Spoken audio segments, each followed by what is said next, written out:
গোরা বিদেশ না গিয়ে এবার বিক্রমকে এলার জীবন থেকে চিরদিনের জন্য সরিয়ে দিবে প্রতিজ্ঞা করল গোরা।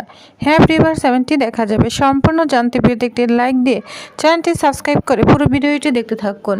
গল্পের শুরুতেই দেখা যায় মেঘনা বৌদির মাকে আগেই বলে রেখেছিল যে তার এলা বৌদির বিয়ে ঠিক হয়ে গেছে উকিল বিক্রমের সঙ্গে।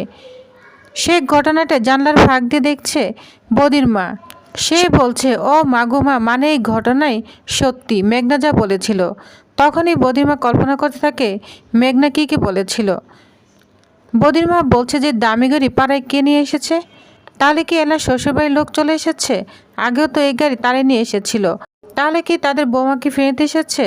তখনই ওইখানে মেঘনা চলে যায়, বলছে কাকিমা আপনি কি এলার এক্স বদির মা না? তখন বলে হ্যাঁ, তাই তো বলি তোমরাই এসেছো। তখন মেঘনা বলে গাড়িটা তো এখন রোজ দেখা যাবে, কারণ এলার বিয়ে ঠিক হয়ে গিয়েছে, এখন তো যাতায়াত থাকবে। বদির মা বলে এলার বিয়ে?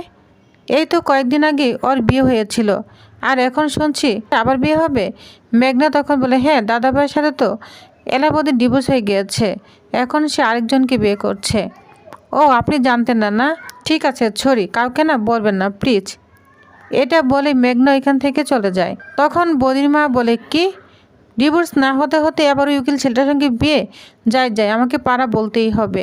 এই বলে বদির মা পাড়ায় সবাইকে বলে বেড়ায়, আর এদিকে জানলায় উকিদের দেখছে আসলে ঘরে কি কথা হচ্ছে। অন্যদিকে মেঘনা ক্রেশকে বলছে দেখছিস তো উকিদের সব দেখছে, এবার পুরো পাড়া না জানাজানি হয়ে যাবে, আর দাদাভাইয়ের কানে পৌঁছাতেও না বেশিক্ষণ সময় লাগবে না। অন্যদিকে এলা দাদু এবং গোরার বাবা সবাইকে বলছে আমি আজ পর্যন্ত আপনাদের কোনো কথাই অমান্য করিনি, সব কথাই শুনেছি, কিন্তু প্লিজ এই ব্যাপারে না আমাকে জোর করবেন না। দাদু তখন বলে এলামা তুমি এরকম জেদ কেন করছো? তখন মীরা বলে জামাইবাবু যদি এত সহজে সব কিছুতে এগিয়ে যেতে পারে তাহলে তুই কেন পারবি না? এলা তখন বলে সে আমাকে নিজের ওয়াইফ হিসেবে মানুক না মানুক, এই বিয়েটা না মানুক, কিন্তু ওনাকে আমি নিজের স্বামী হিসাবে মেনে নিয়েছি, আর সে জায়গাটা আমি কাউকে দিতে পারবো না। আর তাছাড়া দাদু মীরার পড়াশোনা তো বাকি আছে, ওর বিয়ে দিতে হবে, এই বাড়ির উপর আমার তো একটা দায়িত্ব আছে নাকি? তাছাড়া আমাদের বাড়ির উপরেও কেস চলছে, এসব কিছুর মধ্যে না আমি আমার জীবনটা নিয়ে ভাবতে পারবো না। তখন হঠাৎই দাদু বলে ওঠে আমি আগেই বলেছিলাম এলা না বিয়ে করতে রাজি হবে না। তখন এলা বলে কি বলেন দাদু? তখন দাদুকে কন্ট্রোল করার চেষ্টা করে সবাই। গোরার বাবা বলে না না এই যে বলছিল আর কি, ঠিক আছে তোমাকে এখনই মতামত দিতে হবে না, তুমি ভেবেচিন্তে মতামত দিও, ঠিক আছে আমরা অপেক্ষা করব। এটা বলে দাদু গোরার বাবা সবাই এখান থেকে চলে যায়। অন্যদিকে এলা পাড়ার সবাইকে নিয়ে ব্যায়াম শেখাচ্ছে, মানে গুড মর্নিং ক্লাস করছে।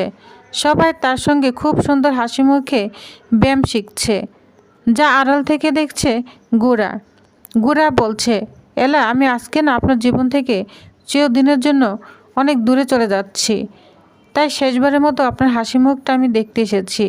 অন্যদিকে গোরা শুনতে পায় পাড়ার কাকিমারা বলতে থাকে এলা নাকি আবার বিয়ে করছে ওই যে উকিল বিক্রম মুখার্জিকে, যে ওর বিয়ের ডিভোর্সটা করেছিল ওকেই বিয়ে করছে। যা শুনে গোরা তো পুরাই চমকে যায়।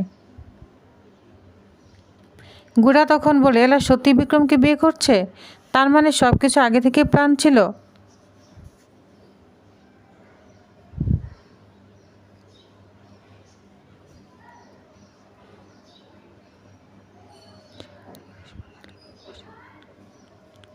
এদিকে গোরা এসব ভেবে কষ্ট পেতে থাকে। তখনই ওইখানে মেঘনা রেমুকে সবাই এন্ট্রি নেয়। এলা বলে কি ব্যাপার? গোরা বলে কি ব্যাপার তোরা এখানে? তখন বলে হ্যাঁ তোকে খুঁজতে খুঁজতে এখানে এসেছি।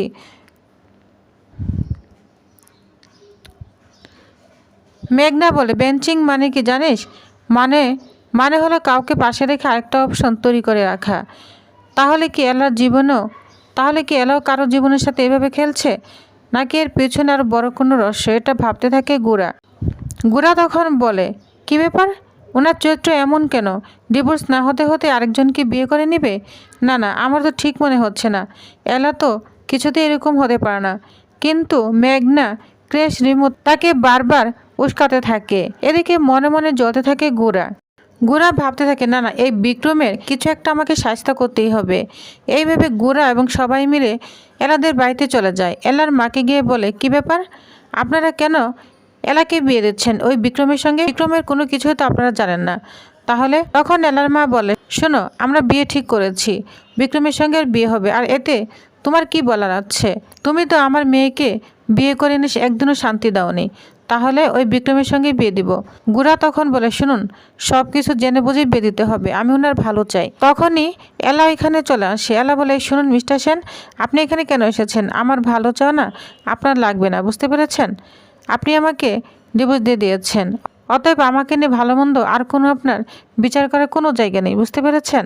তখনই বিক্রম চলে আসে, বলছে, এলা, আমাদের না দূরে এক জায়গায় যেতে হবে, ফারিয়াগঞ্জে, সেখানে না ক্লায়েন্টদের নিয়ে মিটিং আছে।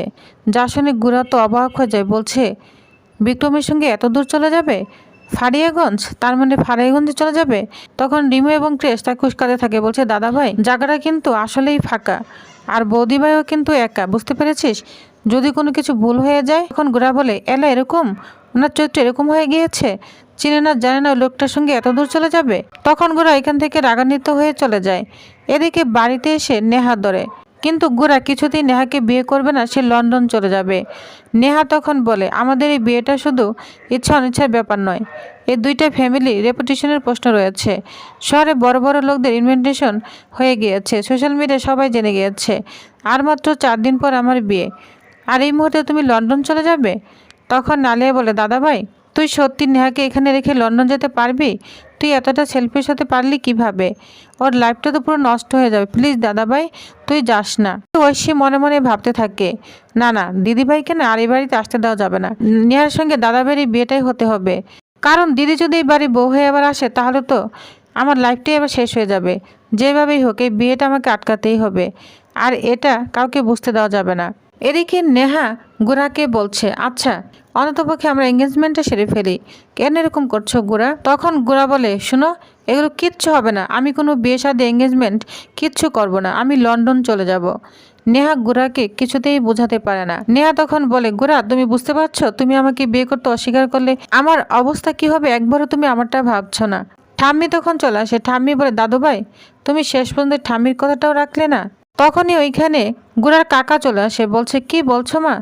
তুমি জানো না আমাদের গুড়া এক কথার ছেলে, ও যখন সিদ্ধান্ত নেয় তখন কিন্তু সেটা বদলায় না। রাখার আর কোনো চেষ্টা করো না, বুঝতে পেরেছো? লাভ নেই। আর বাড়ি থেকে বেরোনোর সময় পথ আটকেও না। তখন রিমু ক্রিশ অভিনয় করতে থাকে, বলছে, ঠিক আছে দাদা ভাই, তুই যখন চলে যাচ্ছিস আমাদের কষ্ট হচ্ছে, কিন্তু তুই যদি সুখে থাকিস আমরাও খুশি থাকবো।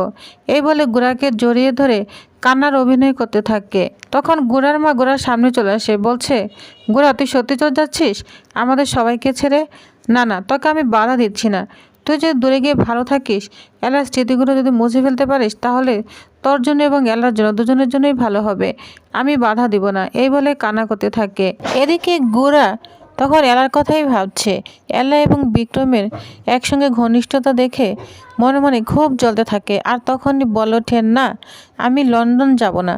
যা শুনে গোরার মা, রিমু, ক্রেশ সবাই অনেক খুশি হয়ে যায়।